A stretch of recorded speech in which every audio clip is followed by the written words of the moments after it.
ಇಂದು ದೇಶಾದ್ಯಂತ ಮತದಾರರ ದಿನವನ್ನು ಆಚರಿಸಲಾಗುತ್ತಿದೆ. ಚುನಾವಣಾ ಆಯೋಗ ಸೇರಿದಂತೆ ವಿವಿಧ ಸಚಿವಾಲಯಗಳು ಹಲವು ರೀತಿಯ ಮತದಾನ ಜಾಗೃತಿ ಕಾರ್ಯಕ್ರಮಗಳನ್ನು ಹಮ್ಮಿಕೊಂಡಿವೆ.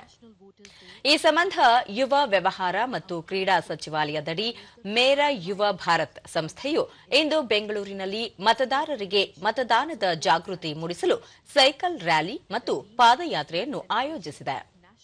ನನ್ನ ಭಾರತ ನನ್ನ ಮತ ಎಂಬ ಘೋಷವಾಕ್ಯದಡಿ ನಡೆಯಲಿರುವ ಈ ಕಾರ್ಯಕ್ರಮವು ಪ್ರಜಾಪ್ರಭುತ್ವ ಪ್ರಕ್ರಿಯೆಯಲ್ಲಿ ಯುವಜನರ ಪಾಲ್ಗೊಳ್ಳುವಿಕೆಯನ್ನು ಹೆಚ್ಚಿಸುವ ಗುರಿಯನ್ನು ಹೊಂದಿದೆ.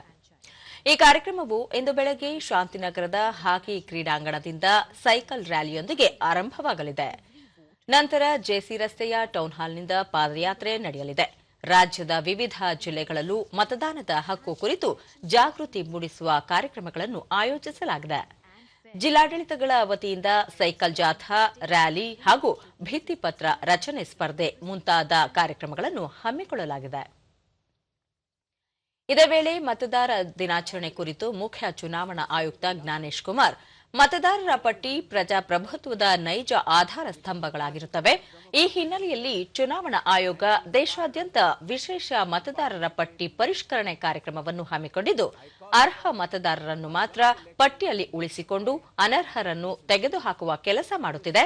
ಈಗಾಗಲೇ ಬಿಹಾರದಲ್ಲಿ ಮತದಾರರ ಪಟ್ಟಿ ಪರಿಷ್ಕರಣೆ ಕಾರ್ಯ ಸುಗಮವಾಗಿ ಕೈಗೊಂಡಿದ್ದು, ಮತದಾರ ಪಟ್ಟಿ ಪರಿಷ್ಕರಣೆಗೆ ಇದುವರೆಗೆ ಯಾರೂ ಆಕ್ಷೇಪಣೆಯನ್ನು ಸಲ್ಲಿಸಿಲ್ಲ. ಇದು ಮತದಾರರ ಪಟ್ಟಿಯ ಪರಿಷ್ಕರಣೆಯ ದಕ್ಷತೆ ಹಾಗೂ ಮಹತ್ವವನ್ನು ಸೂಚಿಸುತ್ತದೆ ಎಂದರು. ಪ್ರಸ್ತುತ 12 ರಾಜ್ಯಗಳು ಹಾಗೂ ಕೇಂದ್ರಾಡಳಿತ ಪ್ರದೇಶಗಳಲ್ಲಿ ಎಸ್ಐಆರ್ ಪ್ರಕ್ರಿಯೆ ಜಾರಿಯಲ್ಲಿದೆ. ಉಳಿದ ರಾಜ್ಯಗಳಲ್ಲೂ ಅತಿ ಶೀಘ್ರದಲ್ಲೇ ಮತದಾರರ ಪಟ್ಟಿ ವಿಶೇಷ ಪರಿಷ್ಕರಣೆ ಕಾರ್ಯ ಆರಂಭವಾಗಲಿದೆ. ಚುನಾವಣಾ ಆಯೋಗವು ನಾಗರಿಕರಿಗೆ ಮತದಾರರ ಪಟ್ಟಿ ಹಾಗೂ ಚುನಾವಣೆಗೆ ಸಂಬಂಧಿಸಿದ ಎಲ್ಲ ಗೊಂದಲಗಳನ್ನು ಪರಿಹರಿಸಲು ಹಾಗೂ ನೆರವು ನೀಡುವ ಸಲುವಾಗಿ ಇಸಿಐ ನೆಟ್ ಆಪ್ ಅನ್ನು ಸಿದ್ಧಪಡಿಸಿದೆ.